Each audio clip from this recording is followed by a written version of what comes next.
Dans une réunion, plus le niveau est bas, plus le nombre de gens qui peuvent prendre la parole augmente. Et inversement, plus vous élevez le niveau, moins nombreux seront ceux qui pourront s'exprimer, ou qui seront en mesure et qui désireront s'exprimer, qui se sentiront capables de s'exprimer. La question est de savoir quel est le niveau le plus bas. Quel est le niveau le plus bas, de façon à pouvoir faire participer le plus grand nombre de gens. La réponse, vous la connaissez, c'est de tout simplement qu'on vous dise par oui ou par non, le vote, ou par oui ou par non. Alors ça, c'est un très très petit niveau. Alors, je vais le dire, la démocratie est fondée sur un tout petit niveau d'expression, de façon à pouvoir justement faire participer un maximum de gens. En revanche, ce qui est paradoxal, c'est que lorsqu'il y a des débats politiques, des primaires, on demande aux participants un certain niveau, qui n'est pas du tout le même que celui des votants et de ceux qui s'expriment comme ça de manière très lapidaire. De la même façon, d'ailleurs, quand on va au concert, après avoir écouté une très belle sonate de celui-ci ou de celui-là, tout le monde va pouvoir s'exprimer en tapant dans les mains, en applaudissant. C'est quand même un tout petit niveau d'expression. Donc on voit bien qu'il y a ce principe, l'élite peut développer sa pensée, par contre le peuple, la salle, on lui demande simplement de parler par oui ou par non, ou en levant le pouce, ou en baissant le pouce, ou en applaudissant, etc., ou en mettant un bulletin préécrit, préétabli dans l'urne. On peut choisir, mais ils sont tous préétablis, tous imprimés. Donc, il y a là un clivage socio-culturel manifeste. Et finalement, un autre aspect qui est intéressant, il n'y a pas que la question quantitative, il y a aussi la question qualitative. Il y a des gens qui peuvent parler beaucoup, mais qui expriment leur ego, leur problème. Quand je dis leur ego, je veux dire pas moi je pense ceci ou cela, mais l'ego, c'est-à-dire voilà ce qui m'est arrivé, voilà ce que j'ai vécu, le vécu. C'est ce qu'il y a de pire, le vécu, le vécu. Alors ça, quand on demande aux gens de parler de leur vécu, ils sont intarissables.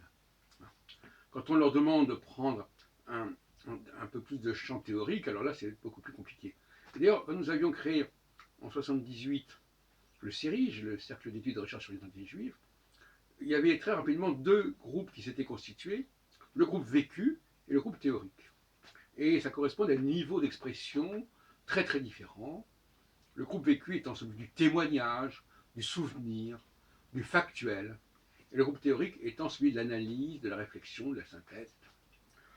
Donc, nous le voyons bien, notamment dans les cafés philo que nous organisons, puisque ces cafés philo alternent en quelque sorte avec d'autres cafés où les gens se rencontrent, dans le même endroit d'ailleurs, avec les mêmes personnes, mais où le niveau est beaucoup plus bas.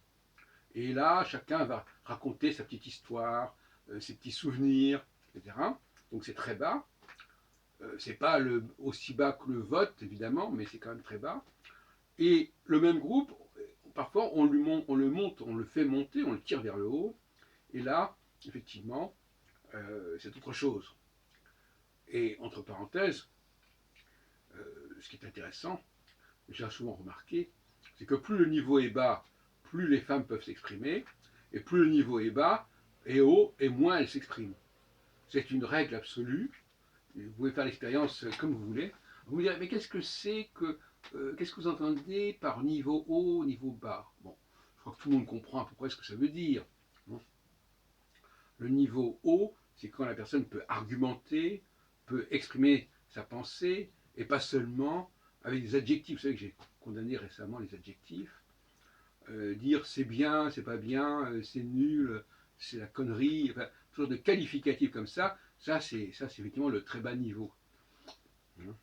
Ou vous êtes antisémite, ou bien vous êtes misogyne, enfin des étiquettes, le coup des étiquettes, c'est le bas niveau. Le haut niveau, c'est autre chose, ça passe par une autre exigence intellectuelle, un autre travail intellectuel, une autre dépense d'énergie cérébrale, si on peut dire. Un peu comme on disait dans ma jeunesse, il faut faire un peu plus travailler ses méninges, sa matière grise, comme on disait autrefois, je ne sais pas si on dit toujours. Chaque génération a sa culture et son langage. Et donc, voyez-vous, c'est ça que je voudrais dire. Et je voudrais surtout conclure sur cette idée de ce degré zéro de l'expression qui est le vote. Où les gens n'ont pas besoin de s'exprimer, ils votent. Levez le doigt. D'ailleurs, dans les cafés philo, pour le choix du sujet, on donne le sujet de façon très lapidaire, sans s'expliquer, puis après on lève le doigt. Ben, lever le doigt, c'est un vote. Et lever le doigt, n'importe qui peut le faire.